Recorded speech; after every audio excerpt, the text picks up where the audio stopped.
48 teams took part in the first Coupe de France, in memory of Charles Simon, who died in battle on the 15th of June 1915. Simon was a big football fan who, before the war, had founded the forerunner, the French Football Federation.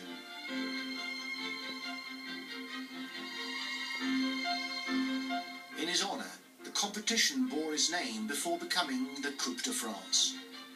Paris, the 5th of May 1918. The first final in front of 2,000 spectators, and Olympique de Pantin in white beat Le Football Club de Lyon 3-0. The teams were mostly made up of young players. The older ones are off at war.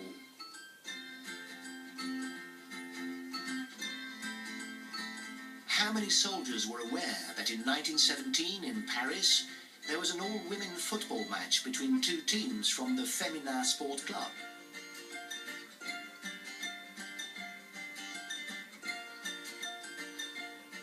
In their way, these young women were pioneers.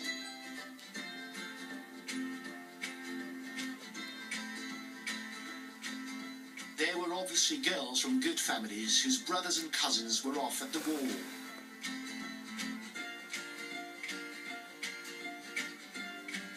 Doubtless, they'd already mourned the loss of a loved one, for the Great War spared nobody.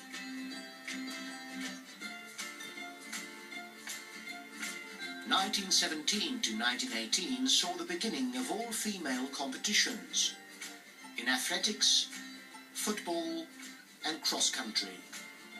Doctors at the time, however, were claiming that all this was dangerous for women's reproductive systems. Pierre de Coubertin, the father of the modern Olympics, wasn't exactly against it, but he wasn't keen either. The role of women should be, like in the tournaments of old, to crown the victors. As I see it, the true Olympic hero is an individual male adult.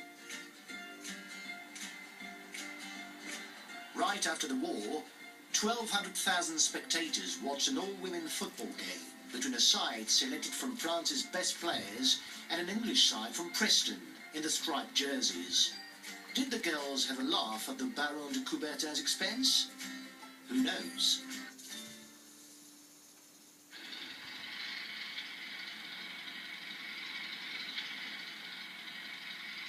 In the early autumn of 1918, the war was not yet at an end.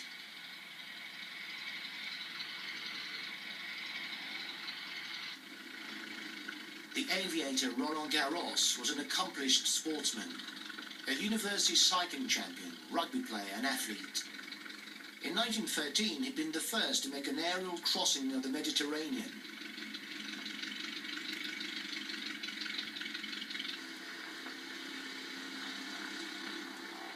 On the 25th of October 1918, he was not yet 30 years old when his plane exploded after a battle. He gave his name to the famous tennis tournament in Paris. He died just 2 weeks before the end of the war. The 11th of November 1918 in Paris. On this Armistice Day, the streets are full of joy rather than sadness.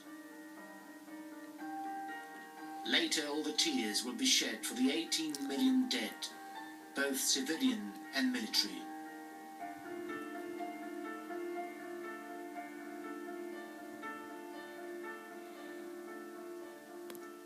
At the year's end, the still mobilized troops play football and keep the fun going with a snowball fight.